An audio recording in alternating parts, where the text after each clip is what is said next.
Meie seda eelnõud ei toeta. Ja me kõik oleme kuulnud reklaamteksti, et tegevuspõhine eelarve on halvasti arusaadav, halvasti seletatav ja nüüd me nikitseme seda paremaks.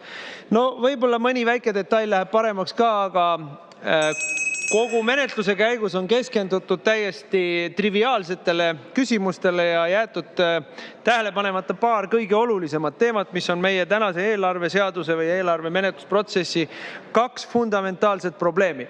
Esimene on see, et me võtame siin lähiajal vastu jälle järgmise aasta riigieelarve, 26. aasta riigieelarve. Juba jaanuaris see eelarve ei kehti, sest ministeeriumid saavad oma kululimiidi kätte. Vabandan ettekandja, head kolleegid, palun vaikust, et räägime omavahelist jutud väljapool saali. Austame ettekandjat, ükskõik kes ta ka oleks, me kõik eeldame seda tähelepanu. Olgu või EKRE, aga kuulama peate. Nii, ühesõnaga ma tulen tagasi selle juurde, et me paneme kirja riigieelarvesse ministeeriumite kaupa, programmide kaupa kulud ja siis ministeeriumid teevad nende kuludega mida tahavad. Kulutavad kuskile mujule, kujutavad teistmoodi, kulutavad rohkem, aasta jooksul, aasta lõpus tõstavad neid asju ümber ja võib-olla tulevad aasta lõpul, tuleb valitsus meile eelarve muudatusega, kus kõik need muudatused või see päris elu on siis kantud ka paberi peale, aga tegelikult ei pruugi sedagi teha, sellepärast et piisava hea seletamise korral on võimalik ära seletada, miks üks või teine või kolmas või neljas või viies või 150 tegevus, mida ministeerium just tahtis teha, mahub selle programmi või selle tegevuse alla, mida siis Riigikogu on lubanud kulusid teha. Ehk siis teisisõnu see eelarve, mille me vastu võtame, see ei oma mingit muud tähendust kui põhimõtteliselt ainult kululimiit.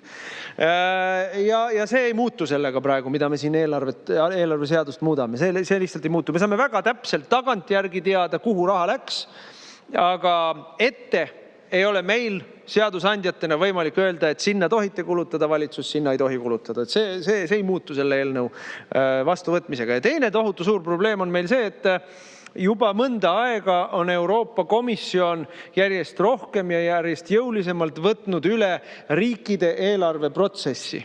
Ja me näeme seda mitmes erinevas sellises tegevuses, alates sellest, et nad otsustavad puhtalt näkku vaadates või poliitiliste eelistuste järgi, kellele nad annavad eurorahasid, kellele nad ei anna eurorahasid.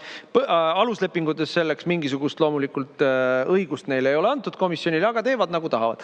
Ja kogu aeg on kasvanud ka riikide kohustus aru anda oma eelarveprotsessist, kuidas eelarvet täidetakse, milline on majandusprognoon, kuidas on võlatasemed, kuidas on defitsiidid ja kõik muud asjad. Ehk siis nüüd me astume suure pika sammu edasi sellest, et me hoiame komisjoni kursis, missugune on Eesti riigi rahanduslik seis.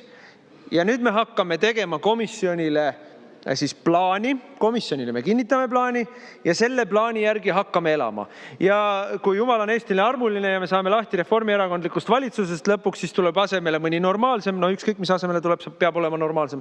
Ja tuleb ja ütleb, et meil on teistsugune plaan, meil on teistsugusem poliitiline mandaat, teistsugused poliitilised lubadused, me nüüd tahame raha teistmoodi kulutada ja siis on, ei saa.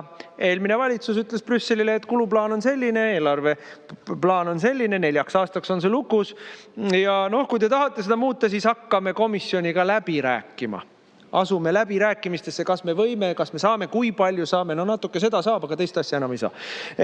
Pluss kirjutatakse eelarveseadusesse sisse põhimõtteliselt Eesti seaduse muutmise õigus komisjonile. Ehk kui me paneme eelarveseadusesse sisse puhtalt viite Euroopa Liidu määrusele, Euroopa Liidu määrust, isegi mida ei pea enam ühehäälselt tegema, muutma, siis me oleme delegeerinud siinse parlamendi ainuõiguse seadust muuta, kusjuures tähtsat seadust, eelarveseadust muuta, põhimõtteliselt mingile komisjoni ametnikule.